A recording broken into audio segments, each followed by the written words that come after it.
L'oiseau noir et l'oiseau blanc, le ciel vivait en paix. Ils ne font jamais semblant de vivre en liberté. J'aimerais pouvoir le suivre, tout là-haut cet oiseau libre que j'entends chanter dans le bleu du ciel dès que je me lève. J'aimerais pouvoir le suivre, tout là-haut cet oiseau libre, pour voir au-dessous des nuages brille le soleil. Au royaume des étoiles, au pays d'amour, jamais une fleur du mal n'enverra le jour. Il partage le Merci ici de nous accueillir à Mikvé Israël aujourd'hui dans cet endroit enchanteur. Nous avons beaucoup d'enthousiasme pour faire de ce lycée, disons, un des meilleurs lycées d'Israël.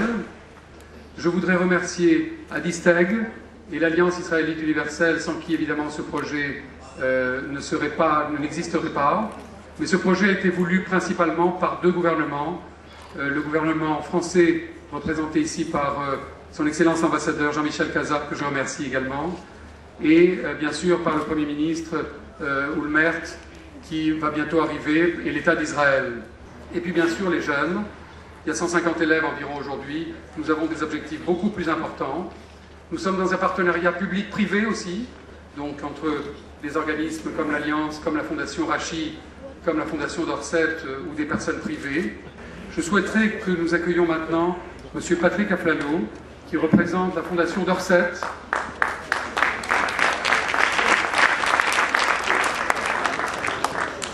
Mesdames, Messieurs, bonjour.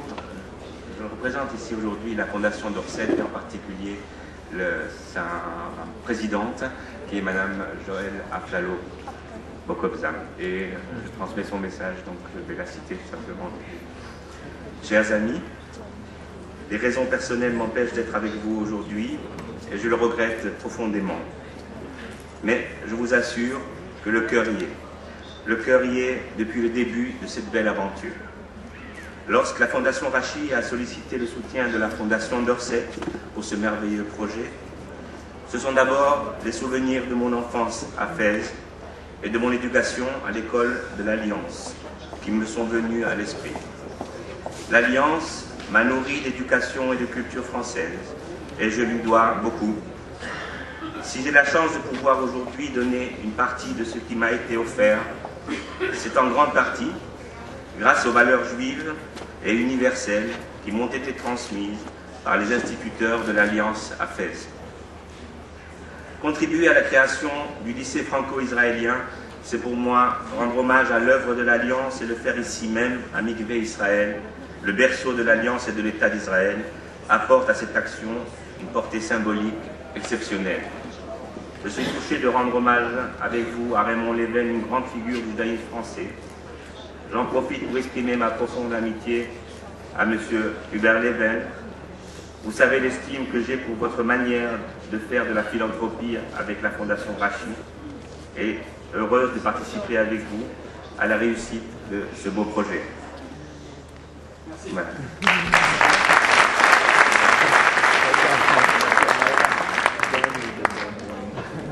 Il s'agit de créer le lycée franco-israélien créé grâce à la France, grâce à Israël et grâce à l'Alliance. Et ici, cette création signifie pour nous quelque chose de très important, c'est la rencontre de deux cultures universalistes. Je voudrais remercier, comme on l'a fait ici, tous les contributeurs, car nous n'aurions jamais pu uniquement, avec les 3 budgets, réaliser ce lycée.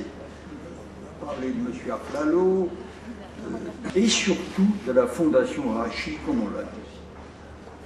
Fondée par Gustave Leven, Zichrono Livracha, elle a continué son action et ceci nous mène, et elle est actuellement présidée par Hubert Leven.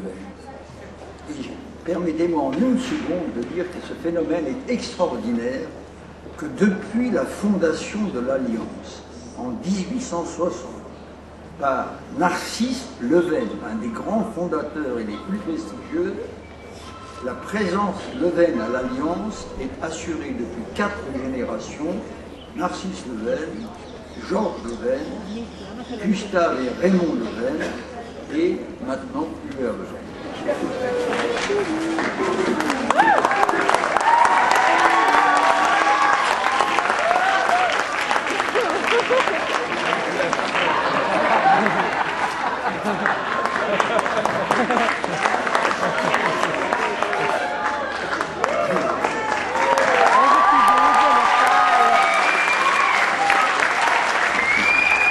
Durant cette belle école, je voudrais rendre hommage à Joël Aflalo et à Gad Bokobza, et je vous prie de leur transmettre.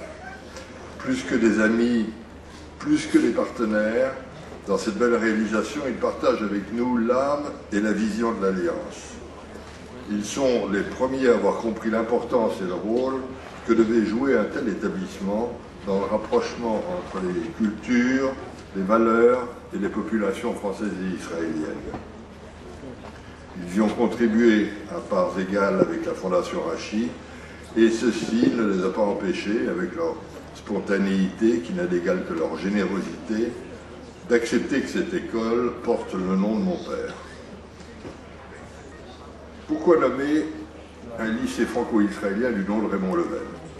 Eh bien parce que de tous les projets réalisés par la Fondation Rachid depuis sa création il y a 25 ans, et ils ont été très nombreux, aucun ne correspond aussi parfaitement à tout ce que mon père représentait, pensait, croyait et aimait. Ce qui l'animait, c'était l'amour d'Israël, de son peuple, de sa terre, dont il vécut avec passion la Renaissance et soutenu activement tous les combats. Raymond Leven était profondément juif, mais il était également profondément français. Pendant toute la période de l'occupation allemande, il n'a ménagé aucun effort et pris tous les risques pour défendre son pays. Dès l'effondrement de l'armée française, il s'engagea activement dans la résistance, puis dans les forces françaises de l'intérieur, les FFI, ce qui lui valut plus tard de nombreuses décorations, dont la Légion d'honneur à titre militaire. Tous ces éléments se trouvent donc réunis ici à Mikvé, une école franco-israélienne en Israël, sur la terre de Mikvé, c'est-à-dire sur la terre de l'Alliance. La boucle est bouclée. Gustave Leven nous a quittés récemment, mais comme en témoigne l'inauguration de cette belle école, son action se poursuit. Et elle se poursuivra tant que le peuple juif continuera à s'honorer d'hommes tels que Narcisse, Georges, Raymond et Gustave Leven.